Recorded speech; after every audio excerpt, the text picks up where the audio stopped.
Oh my gosh, it is Monday and I am chocked full of coffee. Chocked the right word? I don't know.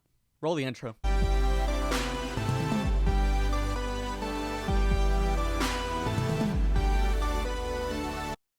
Okay, everybody, what's going on? My name is Abraham Salas and welcome to Spiritual Monday Motivation. I hope you've had a great weekend. I hope you're having a great Monday so far, or whatever day it is that you're watching this, whatever year, whatever month. Hope you're having a great day.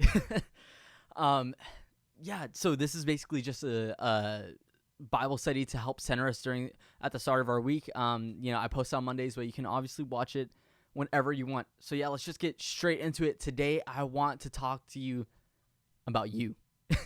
I want to talk to you about the gifts that God's given you and how we can really get jealous of other people. Because I've definitely fallen into that trap myself with just different things that I do and all this stuff with this now YouTube thing with being a worship leader, things like that. Because, I think we can often fall into the trap of comparing ourselves and going, oh, I wish I had this person's gifts. I wish maybe I had the same gifts as this person, but I wish I did it their way, or I sounded like them, or I did it better. So I just want to reflect on that a little bit today.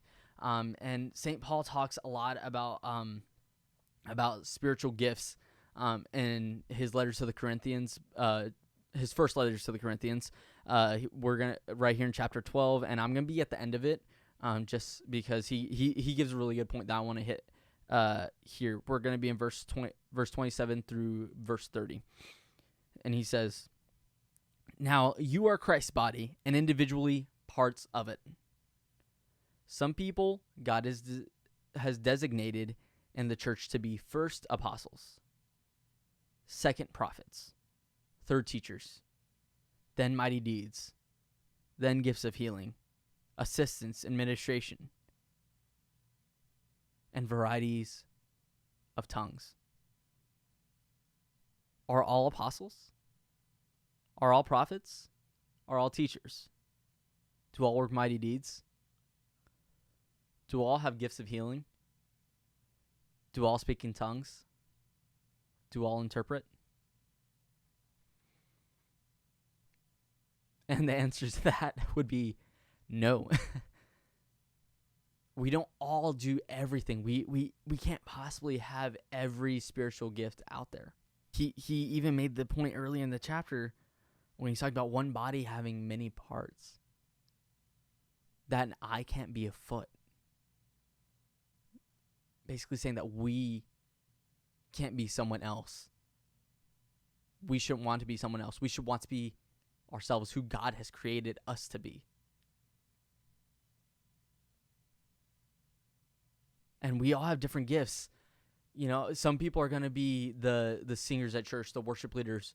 Some people are going to be the people who speak in front of people. Some people are going to be the ones who work behind the scenes and maybe doing AV, or just the person who loves picking up the chairs after an event at church or something like that, who's just better at service and not really being in front of people, which is all are great, all are okay.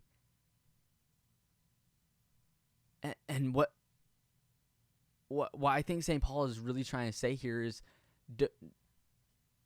don't think that you're inadequate because you don't do something that someone else does.